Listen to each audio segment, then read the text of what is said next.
The last letter my mother hid from me. The funeral had just ended. Family and friends were walking to their cars. But I sat alone on the wooden bench, behind the small church in Northern California. I just wanted a minute to breathe. That's when Aunt Linda quietly approached me. She sat next to me, hands trembling slightly, and pulled out an old, yellowed envelope. "Your mom wanted you to have this," she whispered. But only after she was gone. My heart sank. The envelope was fragile, almost brittle, like it had been waiting for this moment for decades. On the front, written in my mother's familiar cursive, "For Michael, when you're ready." I wasn't ready. Not for this. Linda placed a hand on my shoulder. She said the letter has something she couldn't bring herself to say.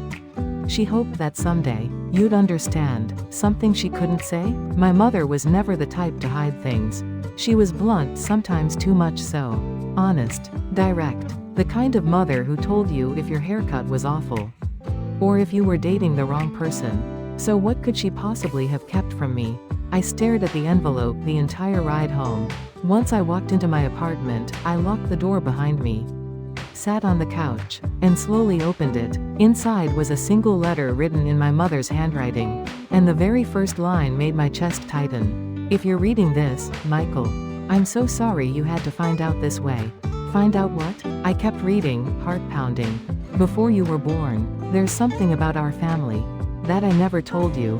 My hands started shaking. Whatever this was, it wasn't small. It was the beginning of a truth. My mother protected her whole life. The next paragraph named a person I had never heard before. "There is someone you deserve to know about. A woman named Grace Turner."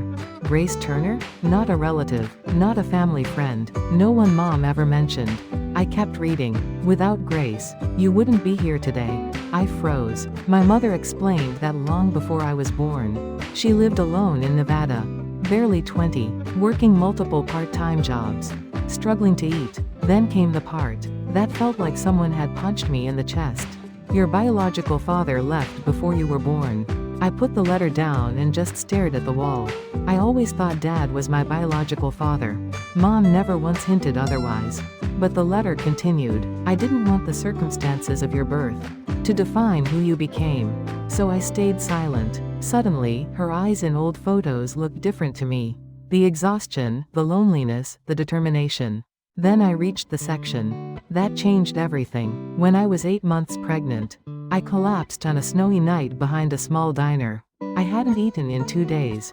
My stomach tightened. A woman found me on the ground.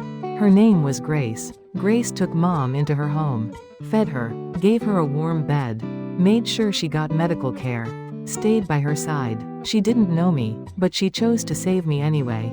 And then the line that made my eyes burn.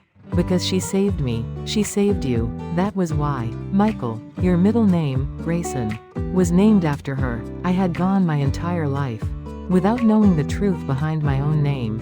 This letter was unraveling everything. For days, I couldn't stop thinking about Grace. This woman had changed my mother's life.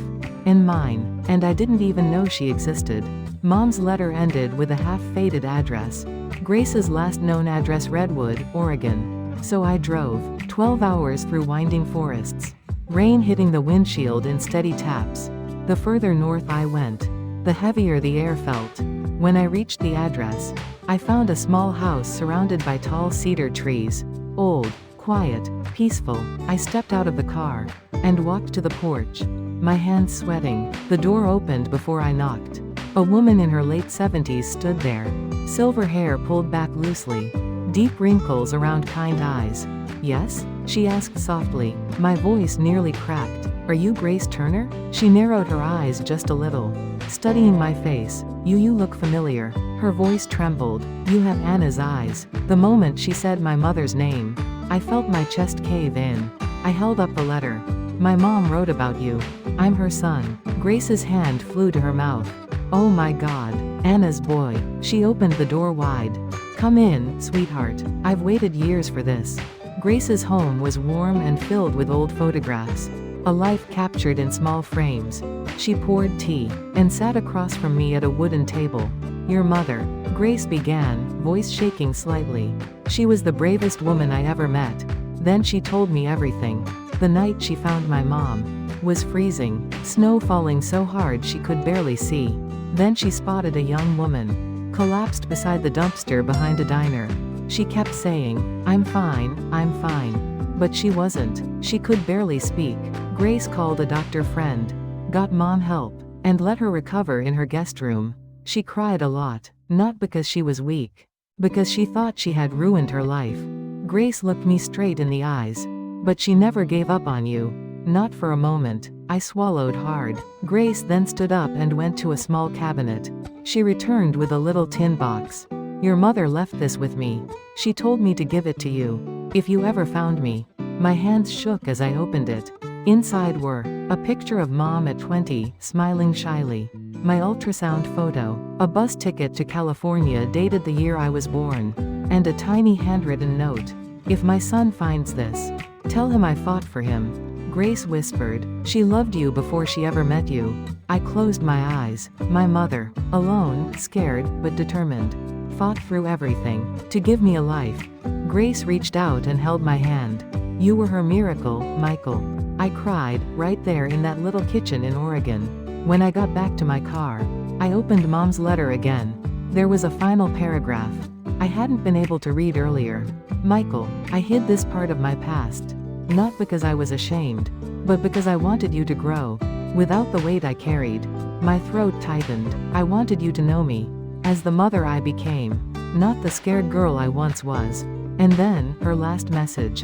"You were my second chance. My hope. My reason to rise again. Live your life without fear, son. You were born from kindness.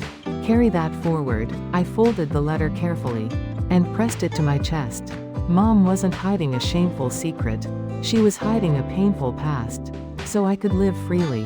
A past filled with courage, sacrifice, and the kindness of a stranger who became part of our family. Without ever being named, I looked up at the sky and whispered, "Mom, I understand now. Thank you." And for the first time since the funeral, I felt peace. If you enjoyed it, please like and subscribe. It's a great help.